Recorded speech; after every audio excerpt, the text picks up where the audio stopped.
Hi friends, ఎలా ఉన్నారు? మీరంతా బాగుండాలి.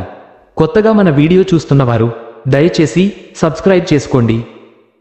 రాత్రి ఉదయం 11:23 గది నిండుగా టైం టిక్కుల ధ్వని వినిపిస్తోంది. కొత్తగా మారిన ఇంట్లో వాస్తు ప్రకారం చివరి మంట జ్వలించి వారం కూడా కాలేదు. అయినా ఆ గడియారం ఎప్పటికప్పుడు ఆగిపోతుంది. అదే సమయం, అదే టిక్కర్ ధ్వని, అదే భయంకరమైన చీకటి. వివేక్ అనే ఫ్యాషన్ ఫోటోగ్రాఫర్ తన భార్య రమ్యతో కలిసి కొత్త ఇల్లుకు వచ్చాడు. ఈ ఇల్లు అతనికి చిన్నతనంలో ఒకసారి కనిపించిన మిగిలిపోయిన మతిమరుపు తలుపులను గుర్తు చేస్తోంది. గోడలపై ఉన్న పాత చురకల చెక్కల, పగిలిన గోడలపై నలుపు చారలు, ఇవన్నీ ఈ ఇంటి చరిత్రలో ఓ భయాన్ని సూచిస్తున్నట్లే ఉన్నాయి. వివేక్ ఫోటోషూట్ కోసం పాత అల్మారాలో దుస్తులు వెతికే సమయంలో ఒక విచిత్రమైన గడియారం తట్టింది. అది చాలా పురాతనమైనది. అచ్చు ఇంగ్లీష్ స్టైల్లో ఉంది. తాళం వేసిన బాక్స్లో వేసి ఉంది. గడియారం తెరిచిన వెంటనే గదిలోపలే కాలం స్తబ్దమైపోయినట్టు అనిపించింది. ఇది ఎవరిదో తెలుసా రమ్య అని అడిగాడు. ఆమె మాత్రం సైలెంట్. గడియారాన్ని గోడకి వేలాడగొట్టి ఫోటోషూట్ మొదలెట్టాడు. కానీ అక్కడే మొదలైంది అతని పతనం. ఆ రాత్రే రమ్యకు ఒక విచిత్రమైన కల వచ్చింది. ఆమె పడుకున్న గదిలో గడియారం ఆగిపోవడం చూసింది. అప్పుడే ఒక శబ్దం, ఇక్కడ నా సమయం మాత్రమే నడుస్తుంది.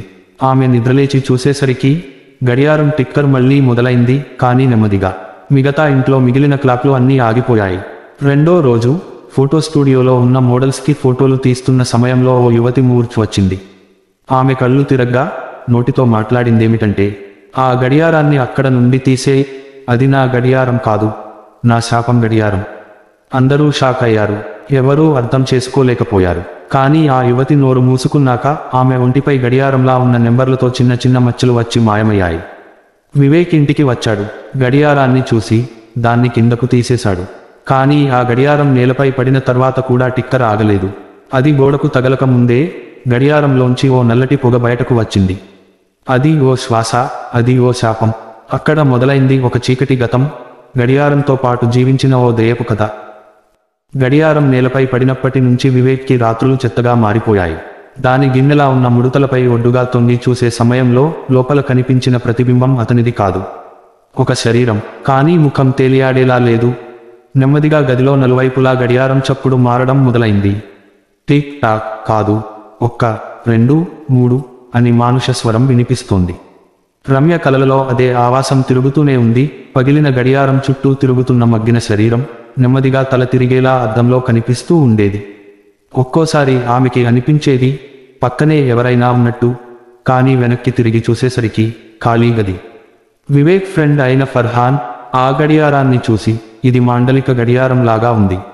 1940లలో కాలనీల్లో దీన్ని మానసిక రోగుల కాలనీల్లో ఉపయోగించేవారు అన్నాడు. అతను చెప్పిన మాటల్లోనే మొదలయ్యింది నిజమైన చీకటి.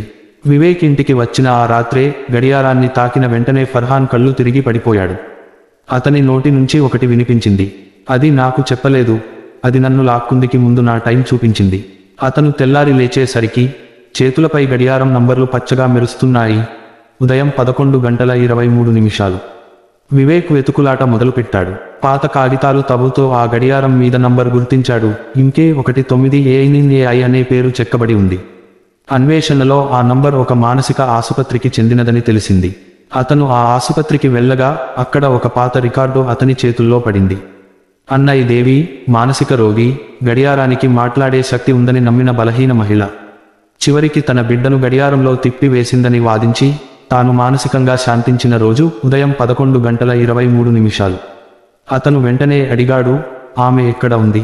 సిబ్బంది ముట్టజెప్పిన సమాధానం, ఆమెను చివరికి గడియారంతోనే కలిపి ఖననం చేశారు. గడియారం లోపల. ఎందుకంటే ఆమె చెప్పింది, నేను టైం కాకుండా వస్తాను. వివేక్ వెంటనే ఇంటికి తిరిగొచ్చాడు. గడియారాన్ని తాకిన ప్రతి ఒక్కరూ ఇప్పుడు ఉదయం 11:23 సమయంలో ఫ్రీజ్ అవుతున్నారు, టిక్ టాక్ కాకుండా. ఇప్పుడు నెమ్మదిగా గడియారం నుంచే ఒక గళం, నువ్వు నాకు సమయం చూపించావు, ఇప్పుడు నేనెప్పుడు నీకు కనిపిస్తాను. రాత్రి ఉదయం 11:22. రమ్య కిటికీ దగ్గర నిలబడి ఉంది. గడియారం నెమ్మదిగా టిక్ చెబుతోంది. ఉదయం 11:23. ఆ గదిలోని చివరి కోణం నుండి ఒక తల నెమ్మదిగా తిప్పింది. తలలో పైకి తలెత్తిన జుట్టు, నీలాకాశంలా కళ్ళు, ముఖంపై రక్తపు చెరచిన గడియారం నంబరు. అదే అన్నయ్. 1942. వర్షం అరిచేలా కురుస్తోంది. ఓ పల్లెటూరిలోని పాఠశాల దగ్గర చిన్ని పుడమి గడ్డపై నిలబడిన ఆడపిల్ల అన్నయ్. అందమైన పిల్ల, అందరినీ ఆకర్షించేది. కానీ తనలో ఒక భిన్నత, సమయం మీద పరిపూర్ణ మక్కువ. గంట మోగకముందే పాఠశాల బల్ల కిందకి దూరిపోవడం, గంట కొడితే చప్పట్లకు భయపడడం. కానీ తన గడియారం మాత్రం ఎప్పుడూ ఆమె చేతిలో ఉండేది. మాతృమూర్తి ఇచ్చిన గడియారం, తెల్లటి రంగులో, అరచేతిలో సరిగ్గా సరిపోయేంత చిన్నది. కాలం గడిచింది, పెద్దయింది అన్నయ్య. ఆమె ప్రేమలో పడింది ఒక స్కూల్ టీచరుతో. అతను కూడా ఆమె భిన్నతను అర్థం చేసుకుని వివాహానికి ఒప్పుకున్నాడు.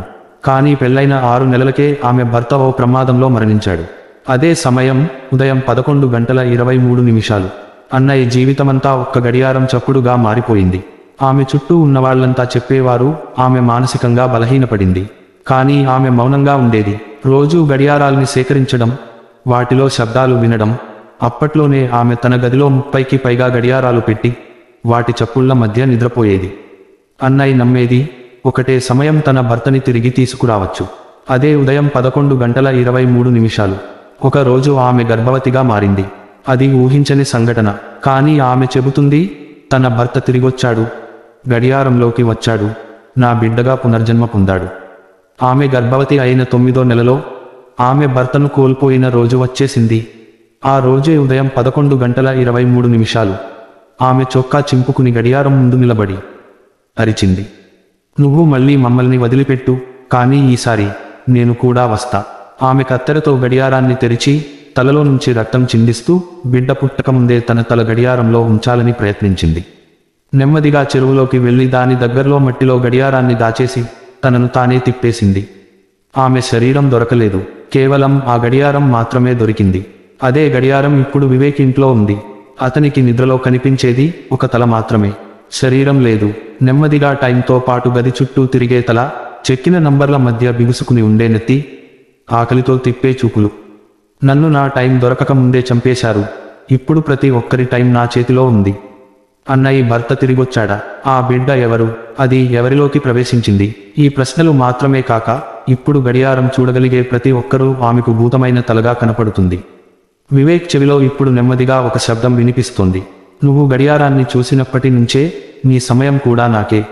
రాత్రి 11:23. ఇంట్లో అంతా మౌనంగా ఉంది. గడియారం నుండి వచ్చే శబ్దం ఇప్పుడు గడియారంలా కాకుండా గడల్లోని నెమ్మదిగా లాగబడే ఊపిరిలా ఉంది.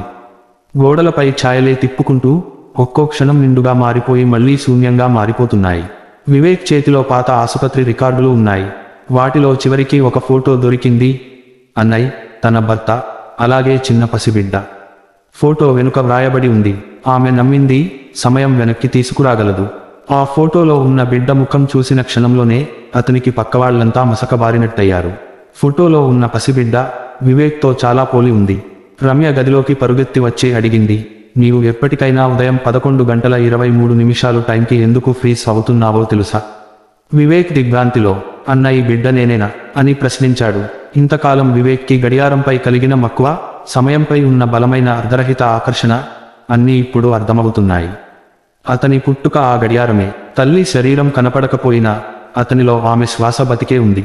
అందుకే అన్నయ్య తన తల గడియారంలో ఉంచి తన శరీరాన్ని తన బిడ్డలో కలిపినది.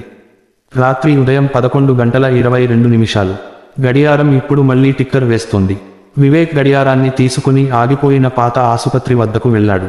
అక్కడే ఉన్న పాత నర్సు, ఇప్పటికే కన్ను మూయించినంత వృద్ధురాలు, తలదించుకుని నెమ్మదిగా చెప్పింది. ఆమె చివరి మాట, నా బిడ్డ నన్ను చూసే రోజు నా శ్వాస ఆగుతుంది. ఉదయం 11:23. గడియారం టిక్కర్ ఆగింది. వివేక్ గడియారాన్ని తన చేతుల్లోకి తీసుకుని, తల్లి, నాకు ఇప్పుడే అర్థమైంది అని అన్నాడు. ఆ గడియారపు అద్దం మీద ఒక్క టపా రక్తపు బొట్టు. తర్వాత గడియారం నుండి వచ్చిన పొగలోంచి ఒక ముఖం తేలిపోయింది. అన్నయ్య ముఖం. ఆమె నవ్వుతోంది. కానీ ఆ నవ్వు మౌనంగా శ్వాస ఆగిన నవ్వు. ఆ ముఖం నెమ్మదిగా లయమవుతోంది. ఆమెకి శాంతి లభించింది.